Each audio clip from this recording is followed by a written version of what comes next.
नमस्कार, मैं संजय प्रभाकर।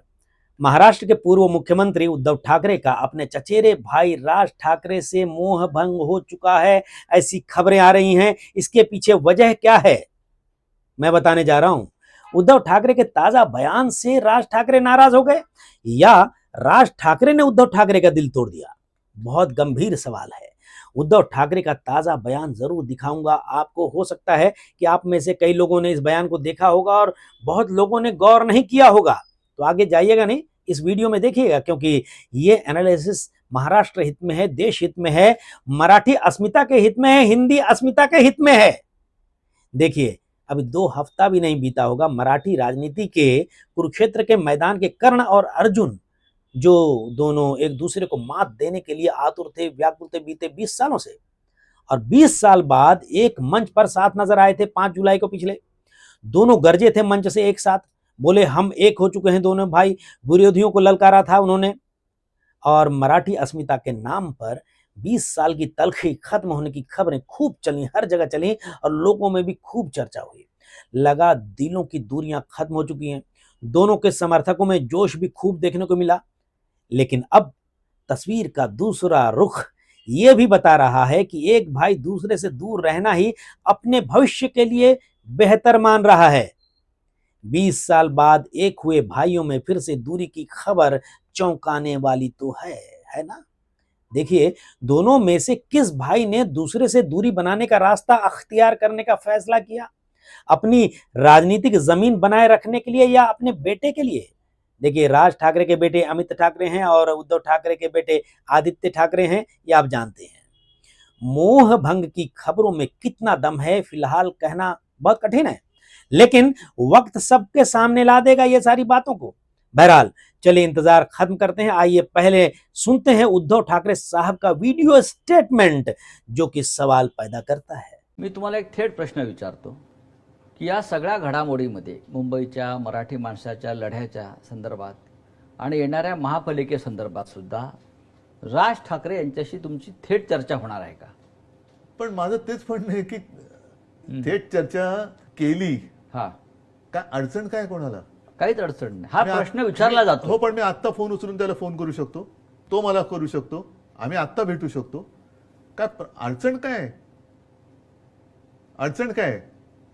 म्हणजे बाकीची लोक एकमेकाला चोरून मारून भेटतात, आम्ही चोरून मारून भेटणारेतले नाहीयेत. मगाशी जो तुम्ही मुलाखतीच्या सुरुवातीला बोललो ना की ठाकरे ब्रँड, आम्ही चोरून मारून काय करत नाही, भेटायचं तर उघड भेटू. काय अडचण काय कोणाला आणि आम्हाला तरी? उद्धव ठाकरे साहब का स्टेटमेंट जलेबी की तरह घुमावदार है ना? घुमावदार। किए गए सवाल का सीधा जवाब बिल्कुल नहीं मिला। राज ठाकरे के मुकाबले उद्धव ठाकरे महाराष्ट्र की राजनीति में काफी बड़े और मंजे हुए शख्सियतें, खिलाड़ी हैं, राजनेता हैं। सीधे बोल जाते, जैसा 5 जुलाई को खुले मंच से दोनों भाई गरजे थे, इन्होंने भी गरजा था। बंधु मिलाप, ठाकरे बंधु मिलाप के इस ऐतिहासिक दिन से पहले, यानी 5 जुलाई से पहले, रिश्ते में दरार की खाई इतनी गहरी हो चुकी थी कि 20 साल तक दोनों ठाकरे भाइयों में बात तक नहीं होती थी, ये सभी कहते हैं। लेकिन महाराष्ट्र के मुख्यमंत्री देवेंद्र फडणवीस ने उद्धव ठाकरे और राज ठाकरे के तल्ख रिश्ते में जादू कर दिया। दोनों भाई एक हो गए, सबने देखा। एक मंच पर दोनों भाई, राज ठाकरे ने भी कहा था जो काम बाला साहब ठाकरे जीते जी नहीं कर सके वो देवेंद्र फडणवीस जी ने कर दिया। देखिए, एक भाई कांग्रेस और शरद पवार साहब की एनसीपी का दामन थामे हुए बैठा है, ये आप जानते ही हैं। तो दूसरा भाई जो है बीजेपी से गठजोड़ किया हुआ है, ऐसी तस्वीरें आती रही हैं, खबरें आती रही हैं। दोनों को एक बार फिर एक मंच पर लाने का क्रेडिट राज ठाकरे ने ही दिया है देवेंद्र फडणवीस जी को। आप भी जानते हैं वजह क्या रही, और सुनिए राज ठाकरे का वो बयान, आपको याद दिलाना चाहूंगा। उसके बाद ये जो एनालिसिस है कि दोनों भाइयों के बीच एक बार फिर से दरार क्यों आ गई है, इस पर आगे बढ़ेंगे। कोणत्याही वादापेक्षा आणि कुठच्याही भांडणापेक्षा महाराष्ट्र मोठा आहे.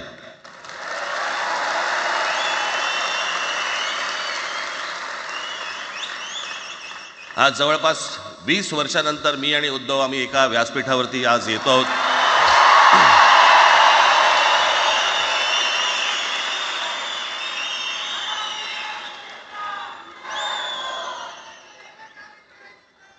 जे माननीय बाळासाहेबांना जमलं नाही, जे अनेकांना जमलं नाही, आम्हाला दोघांना एकत्र आणायचं, ते देवेंद्र फडणवीसला जमलं. एकत्र आलोय एकत्र राहण्यासाठी. निवडणुकीपर्यंत एकत्र राहतील का? सत्ता प्राप्ती, काही जण म्हणतात की यांचा मराठीचा नाही, महापालिकेचा आहे. अरे नुसता महापालिकेचा नाही, तर आमच्या महाराष्ट्राचा आहे. आम्ही महाराष्ट्र सुद्धा काबीज करू. राज ठाकरे का बयान तो आपने सुन लिया, लेकिन अब बात यह आती है कि उद्धव ठाकरे संजय राउत के सवाल का सीधा जवाब क्यों नहीं दे पाए या देना नहीं चाहे। जाहिर है बीते एक महीने में राज ठाकरे के बयानों से महाराष्ट्र में आए राजनीतिक उबाल और जन सामान्य में फैली भाषा के भेद की जहर के असर को उद्धव ठाकरे नाप गए हैं। ऑटो रिक्शा वाले को, पब्लिक टॉयलेट में साफ सफाई काम करने वाले या देखभाल करने वाले को, या रेडी पटरी पर दुकान लगाने वाले आम दुकानदार से जबरदस्ती मराठी बुलवाने को लेकर मारने पीटने की खबरें आम हुई हैं। सबने देखी हैं, तस्वीरें आपने भी देखी होंगी। लोकल ट्रेन के लेडीज डिब्बे तक में गैर मराठी महिलाओं के खिलाफ रौद्र रूप में मराठी महिलाओं के वीडियो वायरल हुए, खूब वायरल हुए, आपने देखे होंगे। जबरदस्ती कराने वाले किस पार्टी के थे या किसी राजनीतिक दल से थे या नहीं थे, ये पुलिस की जांच रिपोर्ट का पार्ट है। ये पुलिस की जांच का पार्ट है। अगर क्रिमिनल केस दाखिल हुआ, दर्ज हुआ है, तो अब अदालत पर न्याय की जिम्मेदारी आएगी। देखिए, एक ताजा तरीन मामला सुनिए। एक बड़े अखबार की वेबसाइट में खबर आई, नवी मुंबई में दोस्तों के ग्रुप में ही बवाल मच गया। एक दोस्त ने अपने व्हाट्सएप ग्रुप में कहा, मराठी में बात करो वरना राज ठाकरे आ जाएंगे। बहस बढ़ गई व्हाट्सएप में ही। उसके बाद फैजान नाइक समेत 4 दोस्तों ने अगले दिन वाशी कॉलेज के बाहर उस दोस्त के सिर पर हॉकी स्टिक से अटैक कर दिया जो कह रहा था कि मराठी में बात करो वरना राज ठाकरे आ जाएंगे। चोट गंभीर लगी, गंभीर हालत में अस्पताल में भर्ती कराया गया। आरोपी पुलिस कस्टडी में है। वहीं इन ताजा घटनाओं के साथ बीते 2-3 दशकों में राज ठाकरे के भड़काऊ बयान और उनके समर्थकों की तरफ से हिंसक वारदातों से कुछ हिंदी भाषियों में भी आत्मसम्मान और हिंदी अस्मिता की मशाल जल उठी। एडवोकेट घनश्याम उपाध्याय ने सुप्रीम कोर्ट में राज ठाकरे के खिलाफ याचिका दाखिल कर राज ठाकरे के खिलाफ क्रिमिनल केस दर्ज करने और हैबिचुअल ऑफेंडर बताते हुए यानी कि कानून बार बार तोड़ने वाला और कानून बार बार हाथ में लेने वाला, ये बताते हुए राज ठाकरे की पार्टी एमएनएस की मान्यता रद्द करने का आदेश जारी करने की अपील भी की है। मामला गंभीर है। इस पर सुनवाई होनी अभी बाकी, हो सकता है आने वाले कुछ एक हफ्तों के अंदर इस पर सुनवाई हो भी जाए। लेकिन सुनवाई से पहले इस बात ने राज ठाकरे को जरूर सख्ते में डाल दिया होगा। यही वजह है कि राज ठाकरे ने अपने समर्थकों के लिए फरमान जारी करते हुए कहा है, कोई भी स्टेटमेंट नहीं देगा, नहीं सोशल मीडिया पर कोई पोस्ट डालेगा। हालांकि अब सुप्रीम कोर्ट का रुख क्या होगा ये कहा नहीं जा सकता, पर उद्धव ठाकरे मुंबई और महाराष्ट्र के बड़े शहरों में बह रहे अंडर करंट को भांप चुके हैं। राज ठाकरे से गठबंधन को लेकर सीधा जवाब देने का खतरा मोल लेना उनके साथ साथ उनके बेटे आदित्य ठाकरे के राजनीतिक भविष्य के लिए आ बैल मुझे मार वाली बात हो सकती है। वो समझ गए। इसलिए उद्धव ठाकरे अब दूरी बना रहे हैं अपने भाई राज ठाकरे से। उद्धव ठाकरे के साथ भारी संख्या में हिंदी भाषी समर्थक हैं, इससे बिल्कुल इनकार नहीं किया जा सकता। यही नहीं, अन्य गैर मराठी समर्थक भी हैं, जैसे गुजराती, दक्षिण भारतीय, उड़िया, बंगाली वगैरह। लेकिन जब बात मराठी अस्मिता से हिंदी भाषियों की नाराजगी तक पहुंच जाए, तब उद्धव ठाकरे राज ठाकरे से किनारा कर लेना ठीक समझ रहे हैं, मुझे लगता है। क्योंकि अगर महाराष्ट्र में मराठी भाषा हमारी अस्मिता और गौरव की बात है, तो यह सोचना और समझना भी लाजमी है कि हिंदी भी तो हिंदी भाषियों के लिए अस्मिता और गौरव का मामला है। देखिए, जो सही वक्त पर नफा और नुकसान को समझ ले, उसे ही राजनीति का असली खिलाड़ी कहते हैं। और उद्धव ठाकरे साहब खिलाड़ी वाला नहीं, कप्तानी चाल चल चुके हैं। सुप्रीम कोर्ट में एडवोकेट घनश्याम उपाध्याय ने जो दाखिल की है याचिका, उसमें राज ठाकरे के खिलाफ भारतीय न्याय संहिता की धारा BNS 152, 196, 197, 299, 353 के तहत अलग अलग सबसेक्शंस में क्रिमिनल केस दाखिल करने का आदेश जारी करने की अपील की है, जिसका मतलब यह है कि भाषा और प्रांतवाद के नाम पर समाज में द्वेष फैलाना, भारत की एकता, अखंडता और संप्रभुता के लिए खतरा पैदा करना आम व्यक्ति के जीवन के लिए खतरे का जिम्मेदार पाया जाना से जुड़ी धाराएं लगाने जाने की बातें की गई है। ऐसे मामलों में गुनाह साबित होने पर दोषी को 2 साल से उम्र कैद तक की सजा हो सकती है। अगर कोई भड़काऊ स्टेटमेंट सोशल मीडिया पर जारी किया गया है तो साइबर एक्ट्स की धाराएं भी जोड़ी जा सकती हैं। देखिए, जाहिर है आज के दौर में भड़काऊ भाषण की बातें सोशल मीडिया के जरिए जंगल में आग की तरह फैलती हैं, जिसका खतरनाक असर देखा जाता है, कई मामलों में देखा गया है। यही वजह है कि उद्धव ठाकरे ने ले लिया है यू टर्न, यानी कि अपने चचेरे भाई राज ठाकरे से जो हाथ मिलाया था, पब्लिकली सार्वजनिक तौर पर कहा था कि आने वाले दिनों में विरोधियों को हम मजा चखाएंगे और उनको बताएंगे कि हमारी एकता में क्या दम है और उनको पटखनी देंगे। देखिए, भले ही इस बात को लेकर सार्वजनिक ऐलान नहीं हुआ है कि उद्धव ठाकरे जो हैं उनका मोह भंग हो चुका है राज ठाकरे से और उन्होंने यू टर्न ले लिया है, पर अंदर खाने चर्चा तो यही हो रही है। देखिए, मुंबई में हिंदी भाषी वोटर जो हैं बड़ी संख्या में हैं। बताया जा रहा है कि राज ठाकरे की बयानबाजी से उद्धव ठाकरे नाराज हो चुके हैं। अगर हाथ मिलाकर बीएमसी चुनाव में उतरे तो उनकी शिवसेना को भारी नुकसान हो सकता है। यही नहीं, राज ठाकरे का कट्टर एजेंडा देखकर उद्धव ठाकरे साहब की दोनों राजनीतिक बैसाखियां, कांग्रेस और एनसीपी शरद पवार वाली, असहज हो गई हैं।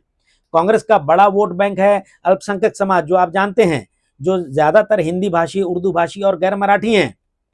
एनसीपी का बड़ा बेस ओबीसी और शहरी मध्य वर्ग है और दोनों दलों को डर है कि अगर राज ठाकरे जैसा नेता उद्धव ठाकरे के साथ आएगा और उद्धव ठाकरे जो हैं महाविकास आघाड़ी में हैं, तो इनके वोट बैंक में भी सेंध लग सकती है और वोट बैंक भाग जाएगा और बदनामी मुफ्त में मिलेगी, बदनामी। इसलिए उद्धव ठाकरे पर दबाव बन रहा है कि वो राज ठाकरे से दूरी बनाएं। दूसरी तरफ अपनी राजनीतिक विरासत के वारिस, युवा और लोकप्रिय नेता आदित्य ठाकरे का भविष्य और उनकी छवि की चिंता कहीं ज्यादा बड़ी है उनके लिए। देखिए, आदित्य ठाकरे की इमेज एक सॉफ्ट, उदार और प्रोग्रेसिव नेता की है। अगर राज ठाकरे की जहरीली भाषा वाली राजनीति से उद्धव ठाकरे चिपके रहेंगे तो आदित्य ठाकरे की ब्रांड वैल्यू को सीधा नुकसान होगा और बहुत बड़ा नुकसान होगा। यही वजह है कि उद्धव अब एकला चलो रे की राह पर लौट रहे हैं। देखिए, राज ठाकरे बाला साहब ठाकरे के रहते जब शिवसेना से अलग हुए थे और अपनी अलग पार्टी बनाई थी, तब उनकी पार्टी का झंडा नीला, सफेद, हरा, भगवा, ये सारे रंग लिए हुए था। राजनीति के मैदान में धमाकेदार एंट्री ली थी उन्होंने। विधायक चुने गए थे, उनकी पार्टी के नगर सेवक चुने गए थे, लेकिन वक्त बीतते गया, जैसे जैसे वक्त के साथ साथ उनकी पार्टी के करियर में काफी ग्राफ जो है जबरदस्त गिरावट आई। वजह आप जानते ही हैं, उसको बार बार रिपीट करने से कोई फायदा नहीं है। अपने सेक्युलर झंडे को त्यागे और भगवा रंग कर दिया राज ठाकरे ने, पर महाराष्ट्र विधानसभा चुनाव में भगवा रंग भी काम नहीं आया, यह बदलाव भी काम नहीं आया। मैदानों और सड़कों में दिखने वाली लोकप्रियता राज ठाकरे की चुनावों में उल्टी तस्वीर दिखा गई। 2024 के विधानसभा चुनाव में देखिए, उनके बेटे अमित ठाकरे साहब जो हैं वो भी बुरी तरह हार गए। तो ये साफ तस्वीर है कि इतिहास के पन्ने फाड़े तो जा सकते हैं, पर इतिहास की घटनाएं इंसान के जहन में जो बसा हुआ है, मानस पटल पर जो छपा हुआ है, उसे निकाला नहीं जा सकता। नफरत से राजनीति नहीं चलेगी। ऐसे में खबर का निचोड़ यही है कि दरअसल महाराष्ट्र की राजनीति में जमीन तलाश रहे राज ठाकरे को बड़े भाई उद्धव ठाकरे की बैसाखी की जरूरत है। पर उद्धव ठाकरे कांग्रेस और शरद पवार साहब को नुकसान पहुंचाकर सेफ नहीं रहेंगे, इस बात को वो जान चुके हैं। और अब सवाल ये सामने खड़ा किया जा रहा है और हो रहा है, क्या आदित्य ठाकरे और उद्धव ठाकरे साहब हिंदू, मराठी और हिंदी भाषी तीनों को जोड़ पाएंगे? सवाल है। और जोड़ गए तो फिर समझ लीजिए कि मैदान जीत गए। आप अपनी राय कमेंट बॉक्स में जरूर दीजिएगा। नमस्कार।